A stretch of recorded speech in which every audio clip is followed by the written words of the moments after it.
Hey guys, welcome to a new video. In today's video, I'm going to be talking to you about the most important ranking factor that's going to impact your success here in the future.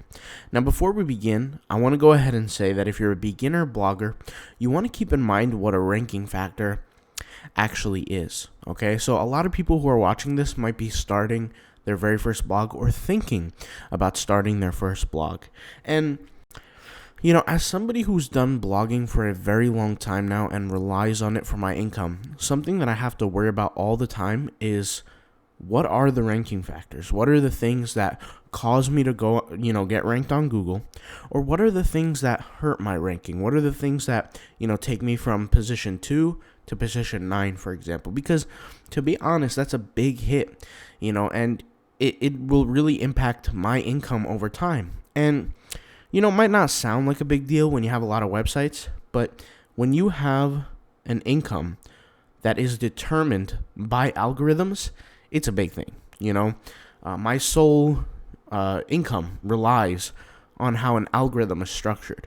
So what I did was I understood the algorithms. I'm going to share with you the most important ranking factor when it comes down to Google, okay?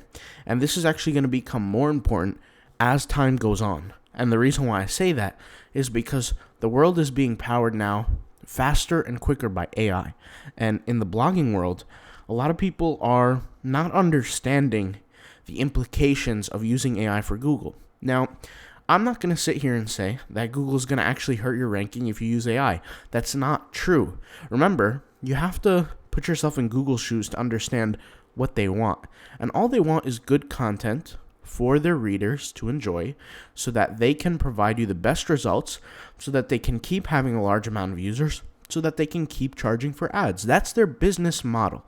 So that's not going to disappear. But AI is not going to change that. However, what's going to happen is there's going to be a lot of blogs out there who are going to use the power of AI to flood their websites with content that's not as beneficial.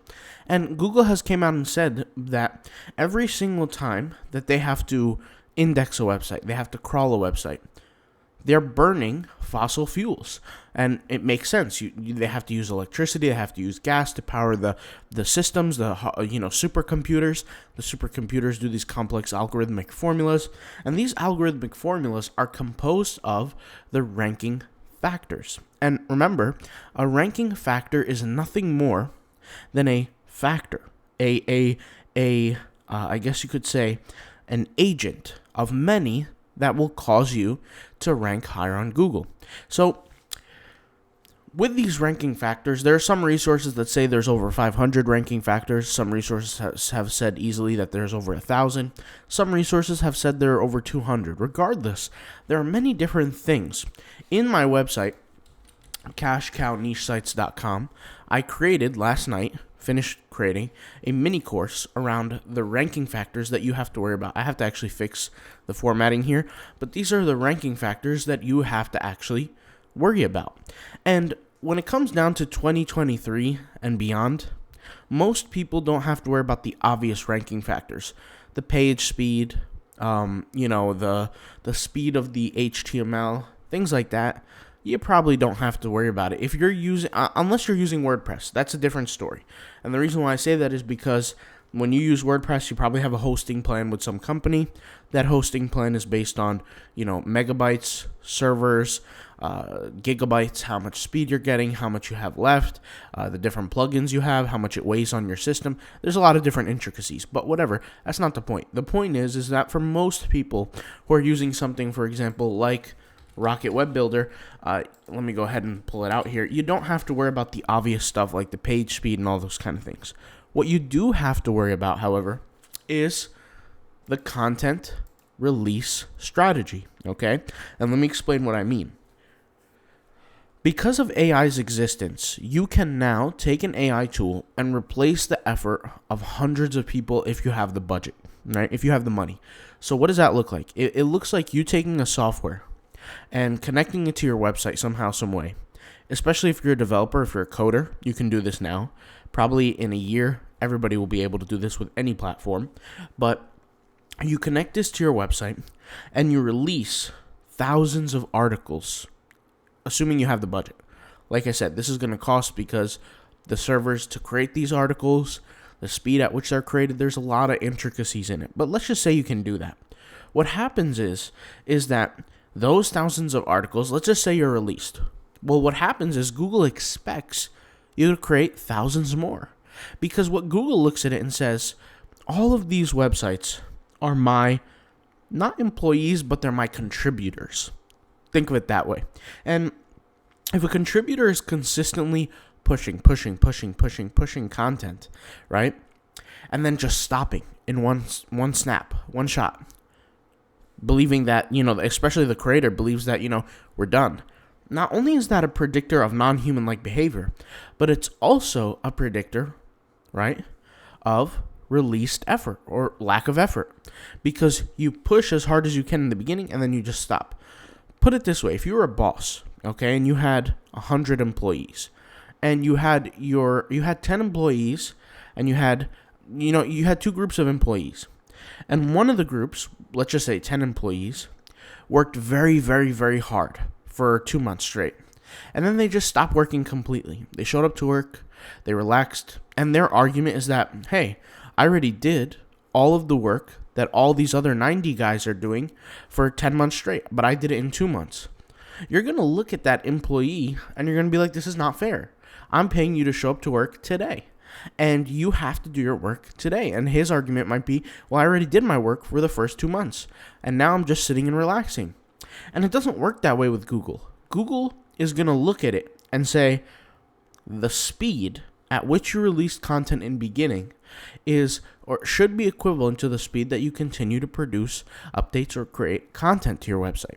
And the reason why that's important is because that reflects a website or a blog that is constantly being improved, iterated upon. And that's exactly what Google wants, okay? So think of it this way. When you have these AI softwares and you're banging out articles, you have to ask yourself, is it realistic for me to continue doing this? And this is going to be a ranking factor that might not impact you as much right now. But in the future, let's just say you hook up to some software and or even you get a virtual assistant, put it that way, and you create all these blog posts, okay? Hundreds of them. The first thing is, because you're producing so many, it's going to decrease the quality of each one by a small percentage. And that small percentage could make the difference between being in rank 1 or rank 2 or even rank 3 versus being in rank 12 or 15. You get what I'm trying to say? Because there are very, very small fine-tuned elements that you can fix in your website, in your blog post, that makes it better. Right now, we're doing significantly better on this website, and I just made some small changes. I didn't make a huge improvement. And like I said, we're trying to get 1% better every single day. We're not trying to move mountains every day, just 1% better. So put it, for example, created a homepage the other day and added some links. That's all I did. Added some links. That's getting 1% better. And this homepage is going to change. Okay, the other day before that, we created a menu with just 2 links. Okay, not much work at all. But we're going to get 1% better each and every day. So the day before that, improved one of the blogs that happened to be a workout guide. You see what I'm saying? And I actually did this live on YouTube. So if you remember what this used to be just like a basic, like 1 paragraph blog. But we improved it. And the point here is that when you gradually improve your website, that's much more beneficial to you as a website owner in Google's eyes. Because Google looks at it like you're consistently improving, you're consistently building, and it's going to help your rank. But what happens is to these websites that keep pushing out work in a matter of a day or two and then stop, is unfortunately, Google looks at it and says, why did this all stop? And they'll give you a ton of impressions, but you're going to get almost no clicks. Like, you're going to rank in position 15, position 20, position 22, 25, 17, 13, 12 for thousands and thousands and thousands of keywords.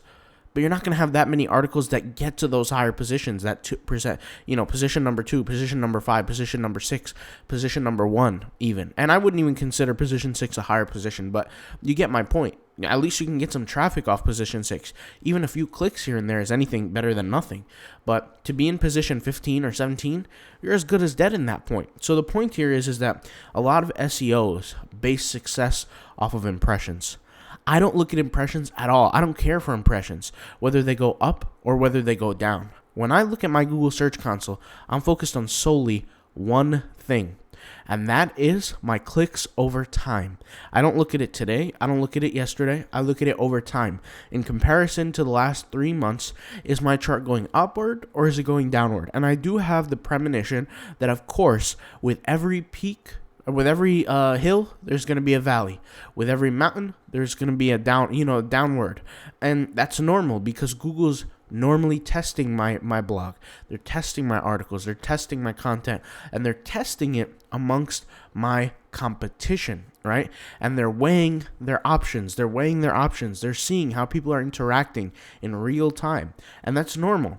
But the point here is that it takes a tremendous amount of effort and energy for Google to take your articles, your 1,000 articles, your 500 articles that you upload in one shot, and then rank it and expect it to hold position if there are no more improvements to the website. So what the best thing you can do as a creator is, yes, use AI to your ability, but do not overwhelm the process. Do not take full control. You still have to have some human aspect within it. Could there be a moment in time where you have a complete blog written by AI and it would rank fully on Google with absolutely no input by you as a human being? The answer is yes, but you would have to train that AI to such a degree, to such a point, right, that would really help mimic your kind of ability. Like, for example, if you guys are familiar with Stable Diffusion and Midjourney and all these different kinds of AI art generators, right now we have the ability in time to, even though the art is phenomenal, insane, absolutely speechless how good the art is, right? Even though we have the ability to create that kind of art, we still have the ability in real time to figure out if it was built by a human, the art, or if it was designed by an AI. And that's very, very important because there is still that gap in time. There is that great divide, which essentially can show or prove the difference between a human and a machine. And not that that's important for AI, because it's really not, but what more for blogging, because it's really not. Like I said, AI blogs can rank and Google will not necessarily penalize them, which I do have to make a different video on, in my opinion. But the reason why that's important and the reason why that even matters is because when you're creating content, Google expects consistency. And the consistency relates to the improvement of your content, the improvement of your blog. And I'll tell you this, there's a lot of times where I have a phenomenal blog post that have ranked on Google with a low domain authority website. And that low domain authority website had ranked. However, I left that blog for 2-3 years. And by the 3rd year, it stopped ranking. It went from position 3 on Google to position 50.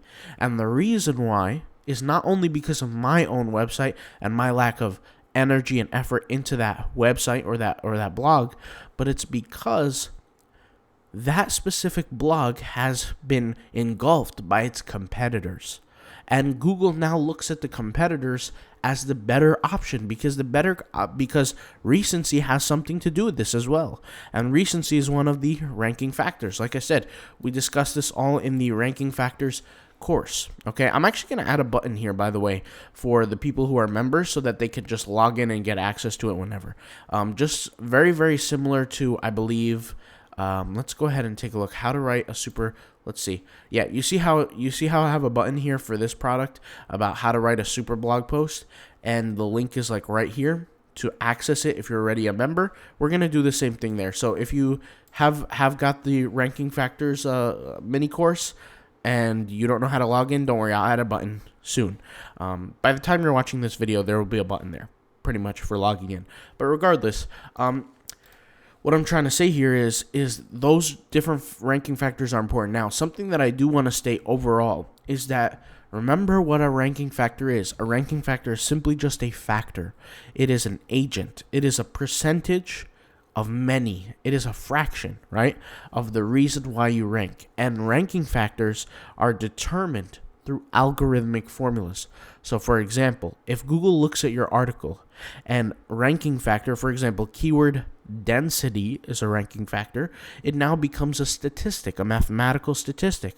And so for example, if you're trying to rank for the keyword do onions increase testosterone, well, based on their previous history of other articles, there's a certain level of keyword density that is expected to exist for the main keyword that wants to get ranked on Google, and it becomes a statistic. So it looks and it analyzes your website and it sees how much content, out of all of the content, how much of the keyword exists. Okay, that's referred to as keyword density. What's the I guess you could say, what's the not the population, what's the whatever the word is, what's the amount that word exists, how dense it is, how prevalent is it within the article, a percentage. That is one ranking factor. If it's too low, if it's too high, that's going to hurt. It needs to be just right? And that ranking factor within many ranking factors, hundreds of ranking factors. But at the end of the day, you don't have to worry about the ranking factors too much if you're writing the blogs correctly. So what I look at the ranking factors is just a guide, a implementation of ideology, not from statistics, but ideology of fixing myself in certain areas. So let's take a very simple ranking factor like website speed, okay? Now, granted, I don't have to worry about that because I'm using Rocket Web Builder, but let's just say I did have to worry about that. Well, that's one thing of many. If I have an extremely, extremely slow website, is there still a possibility that I can rank on Google? Yes, but there would have to be a lot of other ranking factors that I'm doing very well in. Now, it's honestly in 2023, it's not likely because the competition is so great that the other blogs will engulf me, right? But if no other competition existed, then Google has no choice but to put the best option out there. And if, like I said, there's no other competition, which once again is not likely in 2023, there's always going to be competition.